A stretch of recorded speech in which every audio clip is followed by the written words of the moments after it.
Você já sentiu seu nome sendo pronunciado, mesmo quando ninguém chamou?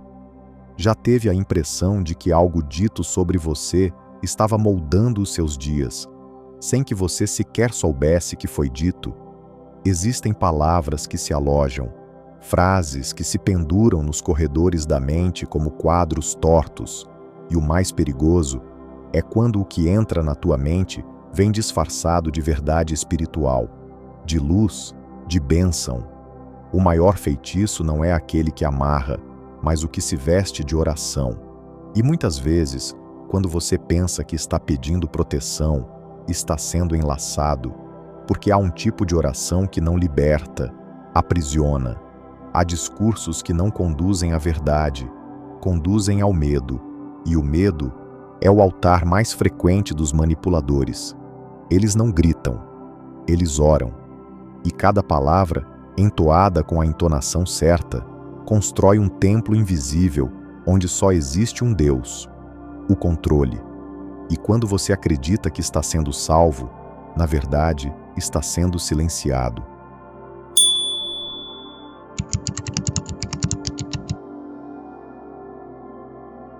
Nem toda prisão tem grades. Algumas são feitas de palavras doces demais, de advertências disfarçadas de zelo, de promessas que brilham como o ouro, mas envenenam por dentro. Há grupos, vozes, mestres e sistemas que se apresentam como caminhos de luz, mas escondem raízes profundas de controle, dívida espiritual e medo de errar. Eles não te obrigam, eles te convencem, criam a ilusão de que tudo é escolha sua, quando na verdade você já foi programado a escolher como eles querem. Primeiro, te ensinam a desconfiar de si, depois te dizem que só ali, naquele espaço, sob aquela autoridade, você estará seguro. O resto do mundo vira ameaça. E você começa a depender da voz do outro para saber o que pensar, o que sentir, o que fazer. A manipulação espiritual raramente se impõe. Ela seduz. E seu maior instrumento não é o castigo, é o medo do abandono divino. Se sair, estará se afastando da luz. Se questionar, estará pecando. Se duvidar, não estará pronto. E pouco a pouco você se curva, não diante do sagrado, mas diante de quem diz ser o único a traduzi-lo.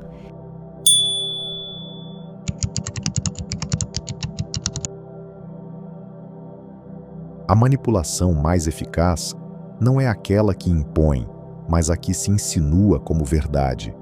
E entre todas as ferramentas do manipulador, há uma que reina absoluta: a palavra. O verbo é a matriz da criação e também da ilusão. Quando o verbo é usado com intenção, emoção e repetição, ele se torna ritual. Quando é pronunciado com ritmo, símbolo e propósito, ele se torna feitiço. E foi assim que Blackwood, no filme de Sherlock Holmes, construiu seu poder. Não com mágica real, mas com o domínio das aparências, do medo e da oração invertida. Ele sabia o que os antigos magos sempre souberam, que o medo molda mais rápido que o amor, que a mente em pânico é uma mente obediente, e que repetir uma oração cheia de ameaças e promessas vazias é mais eficiente que qualquer grilhão, porque o grilhão visível se arranca, mas a frase que se repete em silêncio, essa se entranha. Quando alguém ora dizendo que quem sai se perde ou quem não obedece atrai o mal, ele não está rezando, ele está programando, está lançando códigos verbais que, ao encontrarem um solo fértil de insegurança, crescem como ervas daninhas e dominam a consciência. E o mais perigoso, o fazem com a bênção aparente do divino. Quando o medo é dito em nome de Deus, poucos ousam questionar.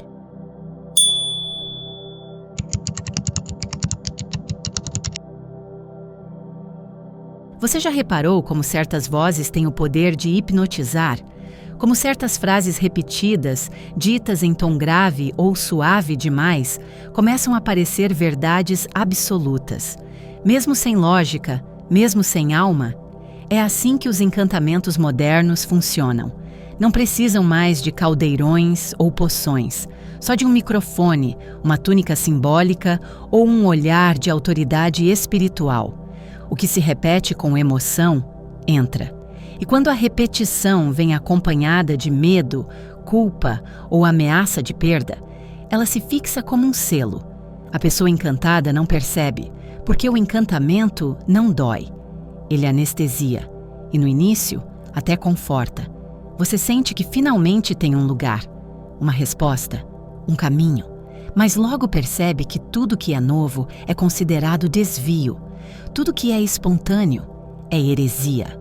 Tudo que é teu precisa ser moldado. O encanto se instala nas entrelinhas, nos mantras que você começa a repetir sem saber o que significam, nas frases que você recita com fé, mas que te esvaziam por dentro. Eu sou nada, tu és tudo. Fora daqui, tudo é perdição. Só há salvação neste grupo.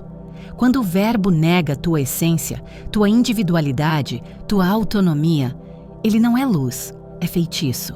E quem o propaga não está salvando, está se alimentando.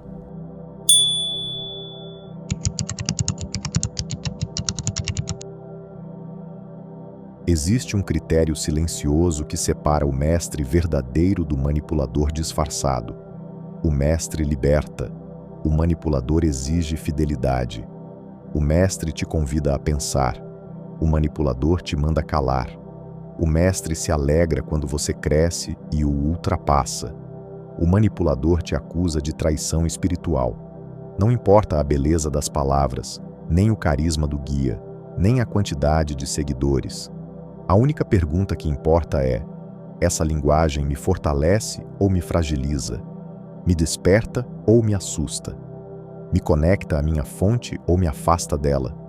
Porque toda linguagem é uma ponte ou uma armadilha. Quando o discurso espiritual te condiciona a obedecer cegamente, a sentir culpa por existir, a repetir mantras que anulam tua soberania, algo está errado, mesmo que pareça certo. O verdadeiro sagrado não se impõe, ele ressoa. E toda verdade espiritual profunda vem acompanhada de um sentimento de expansão. Discursos que te contraem, te encolhem, te fazem sentir indigno ou pequeno. Não são revelações, são estratégias de dominação. O medo pode parecer zelo, a dúvida pode parecer humildade, mas no fundo, você sente, porque a alma reconhece quando está sendo nutrida e também quando está sendo usada.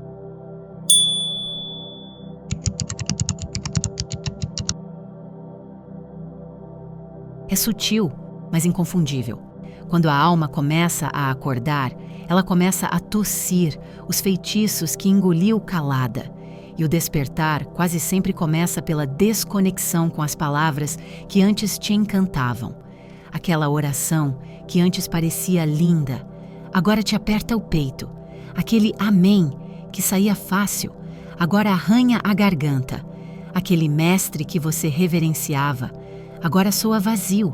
Porque quando a vibração sobe, a mentira perde o véu.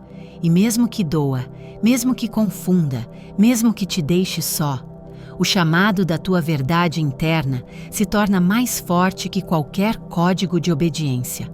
Há um momento em que você não aguenta mais repetir frases que não te representam, não por rebeldia, mas por integridade. Porque há algo em ti que pressente. O verbo não é para dominar, é para criar. A palavra não é para controlar, é para libertar. A oração não é para acorrentar, é para reconectar. E quem ora em nome do medo, esqueceu o nome do amor. Quando esse sopro começa, é como um vento no templo. Ele derruba os quadros tortos, apaga as velas de adoração cega e acende, bem no centro do peito, uma chama que não precisa de mestres nem de manuais, só de presença.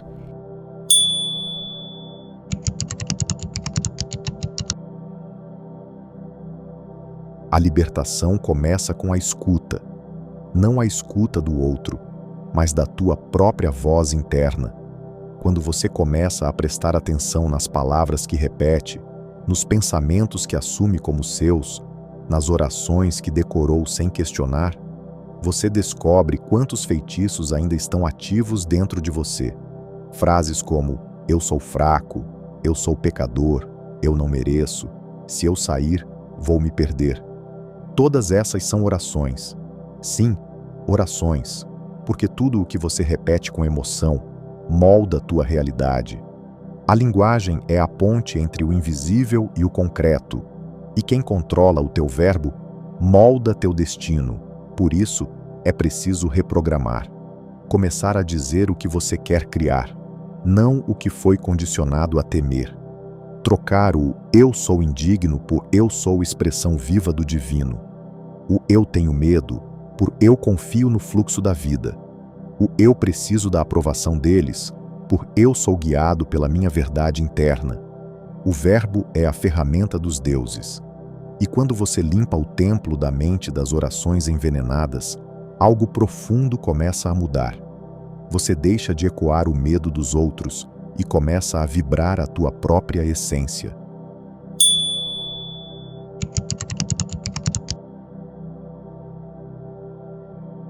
Não precisa ser longo, não precisa ser rebuscado.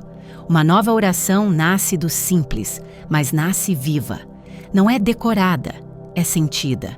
Não busca agradar a um Deus distante, mas despertar o divino que pulsa em ti.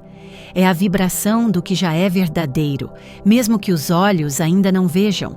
E quando você começa a orar com presença, com coerência, com intenção limpa, tudo muda. Porque a tua oração deixa de ser súplica e se torna alinhamento. O universo não responde a palavras belas. Ele responde à frequência que emana do teu campo. E a frequência mais poderosa que existe é a gratidão antes, o amor sem troca, a presença sem medo. Por isso, agora, se quiser, repita comigo, não como quem espera algo de fora, mas como quem ativa o que já é teu. Eu retiro agora de mim todo feitiço que entrou pelo medo, toda palavra que me diminuiu, toda oração que me calou. Eu revogo, com consciência, tudo que me afastou da minha verdade e declaro: o verbo que habita em mim é luz, é fogo, é vida. Eu não sirvo a um senhor de sombras. Eu sou o templo do invisível, sopro do eterno, expressão do uno. E é na minha voz, liberta e vibrante, que a criação recomeça. Essa é a nova oração. E toda vez que alguém tentar usar palavras para te encolher, lembre-se, tua alma não foi feita para ser guiada por medo, mas por coerência. E a coerência vibra mais alto que qualquer encantamento.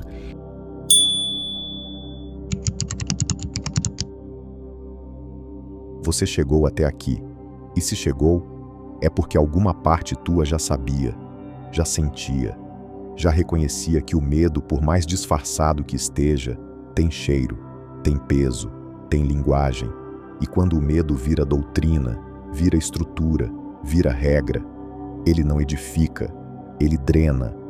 Mas agora você tem escolha, tem palavra, tem presença, e mais do que isso, tem um poder antigo voltando à superfície, o poder de dizer não ao que te aprisiona e de dizer sim ao que vibra com tua essência. A verdadeira oração não precisa de plateia, nem de rituais elaborados. Ela começa no silêncio onde tua alma respira e termina na ação coerente que você sustenta no mundo. A nova era não será construída por seguidores, mas por seres que sabem o valor do próprio verbo, que limpam a boca das palavras herdadas, que purificam a mente dos códigos distorcidos e que aprendem a orar com o corpo inteiro. Você é um desses, e se sente que algo aqui te despertou, talvez já esteja na hora de parar de repetir o que te disseram e começar a criar o que tua alma já sabe. Gratidão por chegar até aqui. A tua escuta é um templo. Que este episódio tenha limpado os ecos antigos e aberto espaço para o teu verdadeiro verbo. Agora, como de costume, deixo contigo um conto simbólico, que ele fale onde as palavras já não alcançam. Disse que Num vilarejo envolto por brumas, havia um templo onde ninguém falava em voz alta. Todos os aprendizes caminhavam em silêncio, repetindo mantras apenas em pensamento.